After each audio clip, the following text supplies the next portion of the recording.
За сайн байцгаана уу сонсогчдоо. Таны санхүүгийн мэдлэг подкастын энэ удаагийн дугаарыг эдийн засгийн шинжээч цацрал миний бие танилцуулахад бол бэлэн болсон байна.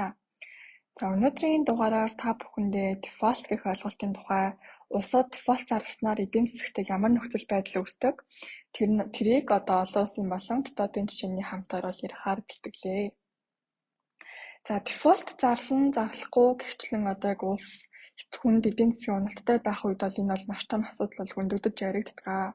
Тэгэхээр дефолт гэдэг маань яг юу гэсэн ойлголт юм бэ гэдгийг тайлбарлах юм бол хөгжиж байгаа улс орнуудын хувьд эдийн засгаа дэмжих мөн тэлэх зорилгоор гадаад хөрөнгө оруулагчдаас маш их хэмжээний зээл тусламж авах шаардлагатай болдог.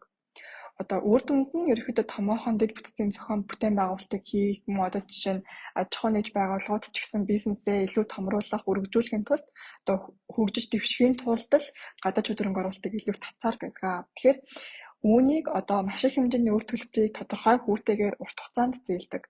Харин яг түүнийгээ төлөх хугацаа болоод ирэхэд эдийн засагт таамаглаагүй уналт тохиолдох, аль эсвэл гадаад өөр улсын эдийн засгаас хамааралтай байдаг улсуудын хувьд бол үр төлбөрөө эргэн төлөх чадамжгүй болж ерөнхийдөө дефолт зарладаг байгаа. За эдийн засгийн хүнд үед бол дефолтод орох эрсдэл хүчтэй яригддагаас гадна манай улс ч гэсэн 16 онд бол дефолтын эрсдэл яригдаж дефолтод орох гэсэн ч гэсэн олон улсын валютын цангаас сангийн хөтөлбөрт орж аврагдчихсэн гэж хэлж болно. За яг үүнтэй адилхан сүүлийн 30 гаруй жил хөгжиж байгаа улс орнууд бол дефолт зарлах нь эрчимтэйгээр бол нэмэгдсэн. За олон улсын валютын сангийн 2024 онд гаргасан судалгаагаар бол энэ оны эцэс гэхэд дэлхийн улс орнуудын нийт өрийн хэмжээ 180 дамд хүрэх төлөвтэй байгаа. Энэ нь дэлхийн нийт дотоодын нийт бүтээгдэхүүний 93%-тай тэнцэж байгаа. Харин 30 он гэтэл дотоодын нийт бүтээгдэхүүний 100%-тай тэнцэх буюу яг тэнцүү дүнтэй болно гэж үзэж байгаа. Тэгэхээр яг яагаад энэ өрийн хэмжээ нэмэгдээд байгаа вэ гэх юм бол яг дэлхийд дээр болж байгаа Америкийн нэгдсэн улс болон Ихтэд улсын хоорондын худалдааны байн, Орос Украины байн гэгчлэн яг геополитикийн асуудлаас болж улс орнууд маш их үр төлбөр тавьж хэрэгцээгээ хангахад бол хүрж байгаа. Мөн цаашид ч гэсэн маш хөгжсөн энэ Америкийн нэгдсэн улс, Бразил, Франц, Итали, Их Британи, Өмнөд Африк зэрэг улс орнууд бол өрийн хэмжээ цаашид ч нэмэгдэх төлөвтэй байна гэдгийг бол судалгаагаар бол дурдсан байгаа. За гэхдээ яг энэ үр төлбөр дефолтын асуудал бол хөгжиж байгаа улс орнд бол өөр түвшинд баригдана. Хөгжиж байгаа улсуудын хувьд бол гадаад хөрөнгө оруулагчдын энэ зээл нь маш их шаардлагатай байдгаас гадна яг энэ олон улсаас тогтоож өгдөг зээлжих зэрэглэлийн түвшин ямар байхаа шалтгаалж энэ хөрөнгө оруулагчдыг татдаг байгаа. За нэгдсэн үндэсний байгууллагаас гаргасан мөн өөр нэгэн судалгаагаар бол хөгжиж байгаа орнуудын гадаад дотоод нийт өрийн дүн нь 23 оны түвшинд гэхэд бол 850 тэрбум орчим $. Болсон. Тэгэхээр үүнээс болж ихэнх улс орнууд нь ерөнхийдөө төсвийн дотоод зарцуулалтаа хянахад хүрснээс гадна хөрөнгө оруулагчдад ч гэсэн маш их эрсдэл үүсэж байгааг бол хандсан байгаа. Тэгэхээр мэдээж улсын хөгжил төвчл маш чухал ч гэсэн нөгөө талд санхүүгийн үндсэн үзүүлэлт үр төлбөрөө төлөх чадамж бололцоогоо маш нарийн тооцох шаардлагатай байдаг ахны. За тэгвэл дефолт нь өрөө төлж чадахгүй байгаагаас болоод л хүчээр зарладаг зүйл үү? Тэгснээр ерөнхийдөө цаашид юу болдгийм бол гэсэн асуултанд бол хариулах юм бол дефолт зарлах нь бол 100% сайн дурын үйлдэл байдаг. Тэгэхээр дефолт зарласнараа нэг ёсондоо өрийн дахин бүтцэлт хийх боломжийг олгодог, мөн үр төлбөрийнхаа хэмжээг бууруулж, аль эсвэл гэрээнийхээ хугацаа сунгах зэргээр арга хэмжээг бол авч болдог. За компани байгууллага бол үр төлбөрөө төлж чадахгүй байх юм бол дампуурах, хаалгаа барихад хүрдэг бол улс орн бол үүнээс ялгаатай устж өгөө болж чадахгүй. Тийм учраас сайн дураараа дефолт зарлаж нэг ёсондоо олон улсын байгууллагуудаас тусламж хүсэж байна гэсэн үг. За засгийн газруудын дефолтоос зайлсхийх боломж нь өрийн хэмжээ, түүний эргэн төлөлтийн хувиар мөн тухайн эдийн засгийн хэр бий, сайн бий даасан тархалаатай улс гэдгээс бол хамаардаг. За Монгол улсын хувьд бол Хөгжлийн банк 2012 онд $580 сая засгийн газрын баталгаатай бонд гаргаснаас хойш засгийн газар 2017 хүртэл бол $2.2 тэрбум бондыг олон улсын хөрөнгөний зах зээл дээр гаргасан байгаа. За 2016 онд бол эдийн засгийн нөхцөл байдал хүндэрснээс болж төсвийн алдагдал маш үргэлжлээд валютын нөөц шахагдаад засгийн газрын өрийн ДНБ дэвшлэх хувь өсөж зээлжих зэрэглэл маань шат дараалан буурсан. Тэгснээс болж Монгол улс олон улсад гаргасан бонд дээрээ дефолт зарлах дефолт зарлах уу яах уу гэсэн маш том асуудал үүсчихсэн ч гэсэн олон улсын валютын сангийн хөтөлбөрт ингээ орсноор ерөнхийдөө маш боломжит бага хүүтэйгээр дахин санхүүжүүлсэн юм түүхтэй байдаг. За тэгэхээр ерөнхийдөө дефолтоос үүсэх яг юм 4 төрлийн үндсэнд юм зардал байдаг байгаа. За хамгийн ихнийх нь бол нэр хүндийн зардал. За дефолт зарласан улс гэдэг бол ирээдүйд олон улсын зах зээлээс их үүсвэр татах боломжгүй хүрдэг. Татсан ч гэсэн зардал нь маш өндөр байх тохиолдолтой байдаг. За эмпирик эдийн засгийн судалгаагаар харж үзэх юм бол дефолт зарласан улсууд зарлаагүй улсуудтай харьцуулахад ирээдүйн хөрөнгө оруулалт татах боломж нь хэр байдаг талаар бол судалгаа хийсэн байгаа. Тэгэхээр 1930 онд олон улсын хямралын дараа 20 жилд Латин Америкийн олон орнууд дундаас олон улсын хөрөнгөний зах зээл дээр их үүсвэр татах байдлыг нь харахад бол зарласан зарлаагүй тухайн үед эдийн засгийн нөхцөл хүнд байсан учраас нэг ч тийм ялгаатай биш байсан боломж нь. Тэгэхээр ерөнхийдөө нэр хүндийн зардлыг нь гол зүйл нь дефолт зарласнараа ерөнхийдөө ирээдүйн санхүүжилтийн зардлыг л илүү нэмэгдүүлдэг гэсэн үг. Яагаад гэхээр зарласнараа зээлжих зэрэглэл доогуур байгаа учраас хүний түвшин илүү өндөр болно.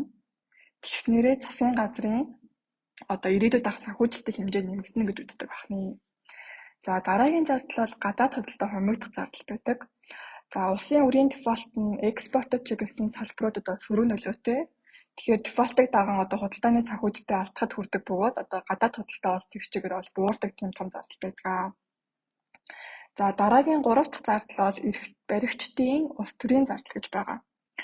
За энэ бол бас нэлээд хамгийн чухал тооцогддог зардал. Яагаад гэхээр яг энэ төсвийн зардал орлогын шийдвэрийг бол дандаа эрх баригчид бол гаргаж байгаа. Тэгэхээр үүнээс яг үүсэж энэ үр төлбөр маш том хэмжээнд хүрэхэд яг энэ тухайн хүмүүсийн гаргаж байгаа шийдвэрүүд бол маш чухал нөлөөтэй байдаг. За улс төрчид болон эрх мэдэлтнүүд заримдаа ингээд зайлшгүй дефолтыг маш удаан хугацаар хойшлуулах маш сонирхолтой байдаг. Яагаад гэхээр дефолт зарлах нь засгийн газрын гишүүд болон нөлөө бүхий улс төрчид албан тушаалтай үйлдэхэд бэрхшээлтэй болдог байгаа. За дефолт зарлахгүй ингээд цаг алдах нь 3 үндсэн сөрөг нөлөө үзүүлдэг. За нэгт болохоор яг бодиттой үр дүнд хүрэхгүй яг энэ төсвийн бодлогын маш их үр өндөр байна гэж төсвийн бодлогыг хязгаарлаад байснараа ерөөхдөө дефолтоос зайлсхийхэд бол ямар ч үр дүнтэй биш байдаг. Тэгснээрээ харин ч үйлдвэрлэлийг илүү бууруулдаг гэж үздэг байна. За хоёрт бол хойшлуулсан дефолт нь маш их тодорхой бус байдлыг бий болгодог, мөн хүний өндөр түвшинг удаан хугацаанд бий болгодог учраас хөрөнгө оруулалт болон банкны яг энэ баланс санхүүгийн үзүүлэлтүүдэд бол сөрөг нөлөөтэй.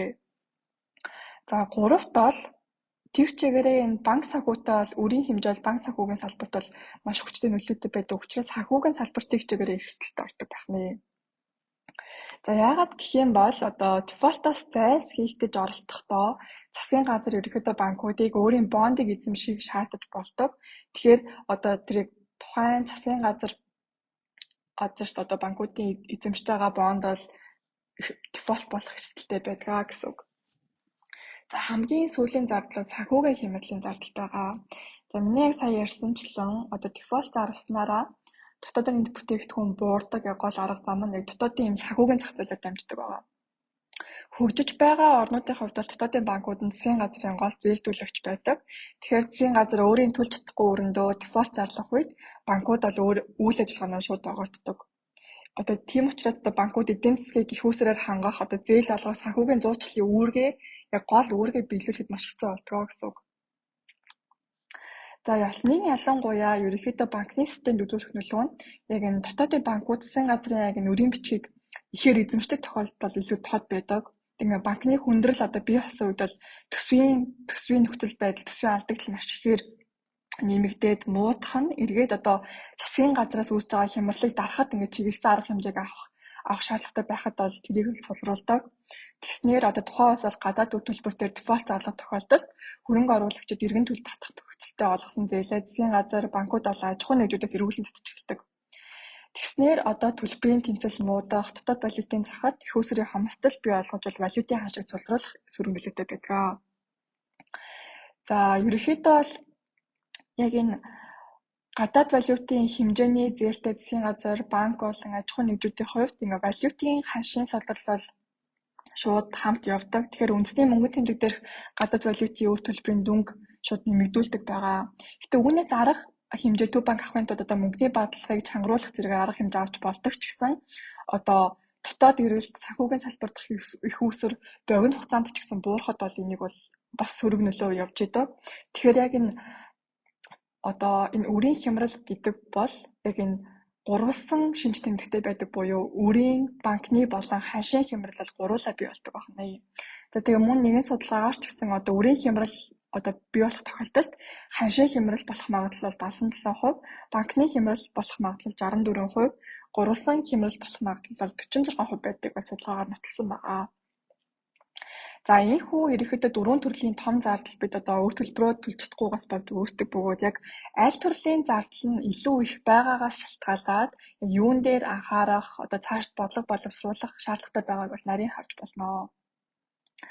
За үрийн хямрал тохиолдох үед макро эдийн засагт илэрдэг нийтлэг одоо шин чанарууд байдаг.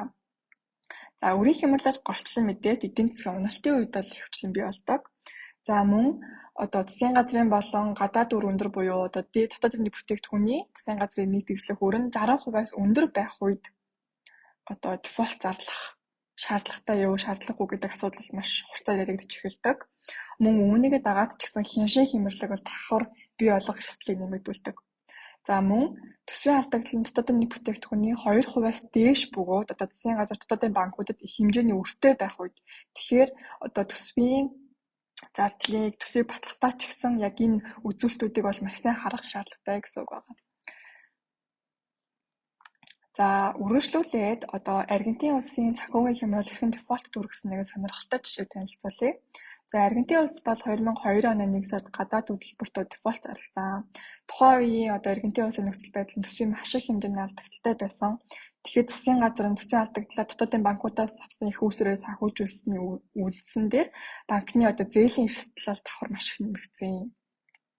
Тэгээ банкны систем ингээд суларснаас болоод яг энэ хадгаламж эзэмшигчид хадгаламжаа татаж эхэлсэн бөгөөд тухайн үед бол хадгаламж нь бол 20%-аар буурсан үзүүлэлттэй байгаа. Тэгээ банк бол одоо банкнаас мөнгө авахд иргэдэд бол маш олон тооны хязгаарлалт хийх замаар арга хэмжээ авч исэн ч гэсэн маш үр дүн муутай байсан. Тэгэхээр одоо ерөнхийдөө бол эдийн засгийн идэвхжлэн сулрахын хэрээр засгийн газрын одоо төсвийн нөхцөл байдал хүндэрч одоо чанаргүй зээлийн хэмжээ эрс нэмэгдсэн. Тэгээ үүнээс яг яаж гарсан бэ гэх юм бол одоо төв банк санхүүгийн системд их усрыг дэмжлэг үзүүлснээрээ ерөнхийдөө банкны систем нь сэргэж эхэлсэн байгаа. За энэ усын жишээнээс бол төсвийн алдагдлыг бол дотоодын банкны их үүсвэрээр санхүүжүүлэх нь одоо уналттай эдийн засгийн уналттай байгаа үед бол ямар хохиростой байхыг харуулж байгаа юм аа. За цаашлаад одоо Монгол улсын түүхэн хугацаанд дах одоо нийт гадаад үрийн тухай товчхон аваад үзэх юм бол за Монгол улсын нийт гадаад үр төлбөрийн хэмжээ нь одоо хэдэн оноос одоо маш ихээр ихсэн юм бэ гэж хараад үзэх юм бол 15 жилийн өмнө буюу 2009 онд нийт гадаад үр 3 тэрбум $д тэнцэж байсан. Түүнээс хойш ерөнхийдөө жил бүр ойролцоогоор 5-7% өсөлттэй нэмэгцээр байгаа. За 2009 оноос хойш бол оюутлогын хөрөнгө оруулалтууд үр хэлбэрээр орж ирснээр ерөнхийдөө аж ахуйн нэгжүүдийн авсан үр төлбөр маш хурцтай нэмэгдэж эхэлсэн. За 3 жилийн дараа буюу 2012 он гэхэд нийт гадаад үр 17.2 тэрбум $тэй байсан. Тэгэхээр маш богино хугацаанд яг энэ гадаад үрийн хэмжээ хийхэн нэмэгдсэн нь ерөнхийдөө хөгжлийн банк засгийн газрын гаргасан Чингис бонд зэргийг одоо бондуудтай хамааралтай байгаа. За тэгээд одоо нийт гадаад үрд эзлэх одоо үрийн хэмжээний харьцааг нь авч үзэх юм бол аж ахуйн нэгж буюу аж ахуйн нэгж бол хамгийн өндөр хувийг эзэлж байгаа. Үүний ард бол оюутлогын зээл яригдж байгаа. За яг сүүлийн байдлаар та статистикийг дэлгэрэнгүй харвал 2024 оны одоо хагас жилийн байдлаар нийт гадаад үрийн хэмжээ 34.9 тэрбум $тай байгаа. Энэ одоо Монгол төгрөгөөр бодох юм бол 119 их найдад тэнцэн. Тэгэхээр одоо дотоодын нийт бүтээгдэхүүний 160 гаруй хувьтай тэнцэн үзүүлэлттэй байгаа гэсэн үг. За тэгэхээр ерөнхий гадаад үр төлбөр их байна гэдэг маань юу гэсэн үг вэ гэхээр манай эдийн засгийн хуримтлал бага байгаас болоод эдийн засгт хэрэглээ хөрөнгө оруулалтыг дандаа гадаад их үүсвэрээр санхүүжүүлж байна гэсэн үг. За тэгэхээр нийт гадаад үрд одоо засгийн газрын үр, түн банкны үр, арилжааны банкуд болон аж ахуйн нэгжүүдийн авсан зээлийн нийлбэр дүнгээр бол бүртгэдэг. Тэгэхээр одоо засгийн газрын нийт үр бол $7.6 тэрбум ам.доллар буюу нийт одоо үрийн 22% эзэлж байгаа. За хараа аж ахуй нэгж байгууллагуудын хавсан үр бол $16 тэрбум ам.доллар буюу 47%-ийг, Төв банк бол 3.2%-ийг бол тус нь хагас жилийн байдлаар бол эзэлж байна. За гэтээ Монгол улсын хувьд бол 2024 онд зээлжих зэрэглэл иргэн нэмэгдсэн гадаад шууд хөрөнгө оруулалт бол маш ихээр орж байгаа сайн талтай. Тиймдээ ч одоо яг энэ 2016 он шиг аль эсвэл 2022 оны одоо ковидын дараах үе шиг санхүүгийн хямрал харьцангуй бага, эдийн засгийн хувьд бас эргэлттэй, дефолтын эрсдэлтэй нөхцөл байдалд бол байхгүй байгаа. Гэсэн хэдий ч одоо энэ өмнөх дурдсан жишээнүүдтэй адил одоо орж ирж байгаа гадаадын шууд хөрөнгө оруулалт маань эргээд яг ямар үр өгж байгаа ашгаа яг бодитойгоор дэд бүтц болон хүмүүн капиталтай зарцуулж байна уу гэдгийг бол маш сайн харах хэрэгтэй. За тэгээд одоо эцэст нь одоо дэд бүтц салбараа дэмжихээс илүүтэйгээр ингээ хэрэглээг нэмэгдүүлсэн, урсгал зардлыг дэмжсэн, цалин тэтгэврийг нэмэгдүүлсэн шинжтэй байх юм бол ерөнхийдөө энэ яг нь гол ашиг өгч чадахгүй зөвхөн урсгал зардал болоод л үр ашиггүйгээр ингээд урсж байна гэсэн үг. За төгсгөлд нь дүгнээд хэлэхэд дефолтод орсон улсуудын хувьд бол яг юм экзоген болон эндоген яг хоёр үндсэн шалтгаан байдаг. Яг энэ хөгжил буурай орнуудын хувьд бол хүн амын өсөлт маш их өндөр, улс төрийн тогтворгүй байдалтай, эдийн засгийн хөгжлийн бодлогоос шалтгаалж дефолтод ордог. Тэгэхээр эдгээр улсууд бол хөвчлэн одоо түүхий эдийн экспортоос маш их хамааралтай байдгаас гадна яг түүхий эдийн үн унах үед гадаад үрийн хүү өсөж байгаа нь яг ингээд дефолтод хүрэх гол шалтгаан болдгоо. Нөгөө талаар одоо маш их хэмжээний үр төлбөр энэ их зээлийг боддоор технологийн хөгжил, дэд бүтцийн чиглэлд зарцуулаад эргээд энэ нь эдийн засгт үр ашиг өгөх ёстой байдаг. Тэгэхээр одоо яг энэ гадаад шууд хөрөнгө оруулалтыг хэрэгжилт хяналт бол маш чухал гэсэн үг. За одоо энэ мэтчилэн гадаад болон дотоодын жишээнээс харахад бол улс төрийн дефолт бол маш олон сувгаар дамжин эдийн засгт сөрөг нөлөө үзүүлдэг. Гадаад зах зээлээс их үүсвэр татах нь одоо хүүг өсгөн зээлжих зэрэглэлийг одоо дефолтын үр дүнд бол бууруулна, гадаад худалдааг хумина, банкны систем болон үндэсний валютын ханшийг сулруулж эцэстээ одоо үйлдвэрлэлийн томоохон алдагдлалд хүргэдэг бол гол эрсдэлтэй байхны. Мөн тасагд орж байгаа улс төрчид ч мөн адил ажиллаа өгөхөд хүргэдэг. Тэгээ энэ мэтчлийн шалтгаанаас болж одоо улс орнууд дефолт зарлахаас зайлсхийж өөр байж болох бүхий л арга хэмжээг хайдаг. Иймээс одоо дефолтоос зайлсхийж одоо шаардлагатай их үүсвэрүүдийг бүрдүүлж эдийн засгийн одоо тогтвортой өсөлтийг бий болгохын тулд ерөнхийдөө гадаад валютын нөөцийг нэмэгдүүлэх, мөн төсвийн сахилга бат бол маш чухал байна гэсэн үг. За засгийн газар бол үр төлбөрөө төлөх чадамжгүй болоод ирэхээрээ шууд сангийн төлөх бодлого буюу татврын хувь хэмжээг нэмэгдүүлдэг. Тэгэхээр төр маань өөрөө ерөнхийдөө татврын орлого, мөнгө хэвлэх, үр таах зэргээр л орлого бүрдүүлж байгаа. Тэгэхээр засгийн газрын үр төлбөрийг төлөхийн тулд татвар шимтгэл нэмэх тухай, аль эсвэл төсвийн томоохон таналт хийх тухай асуудал хүндэтгэж байвал энэ төсвийн тогтвортой байдалд бол маш их асуудал байна гэдгийг бол олон судалгааны үйлдвэр бол дурдсан байдаг. За ингээд дефолтын тухай одоо олон улсын жишээ болон Монгол улсын жишээгээр дэлгэрэнгүй танилцуулгыг бол хичээлээ. За эх жил бол 2025 онд бол хөгжиж байгаа орнуудын хувьд бол маш олон сорилттой байгаа. Одоо Америк нэгдсэн улсын бодлогын хүү болон $10 ханшид одоо Трамп гарч ирснээс хойш үзүүлэх нөлөө, геополитикийн зөрчил, Хятад улсын эдийн засгийн таараа үзүүлэлт гэдэг олон хүчин зүйлс бол эх онд нэлээд тавалгаатай байх нөхцөлийг бүрдүүлж байгаа. Тэгээ сүүлийн 10 жилд бол хөгжиж байгаа орнуудын хувьд бол нийт үр нь 2 дахин өссөн. Өсч $29 их $80 төрсөн байгаа. Тэгэхээр энэ одоо маш том дүнг дагаад улс орнуудын төлөх хүүч гэсэн нэмэгдэхээс гадна дахин санхүүжилтийг авахтай холбоотой асуудлууд бол нэмэгдэж байгаа. Тэгснээрээ ч гэсэн энэ хөгжиж байгаа улсуудад ирж байгаа хөрөнгө оруулагчид маш нихуур, маш тийм эрсдэл хүлээх магадaltaй байгаа учраас анхааралтай ажиллаж байна гэсэн мэдээг бол маш олон их сурвалжуудад бол дурдсан байдаг. Тэгэхээр дефолт бол улс оронд тохиолдож болох бол хамгийн том эрсдлүүдийн нэг. Тэгэхээр дефолтоо сэргийлэх арга хэмжээг зохистой хэмжээнд цаг хугацаанд нь авч байх нь бол маш чухал байна гэсэн үг. За ингээд анхаарал хандуулсанд баярлалаа. Баяртай.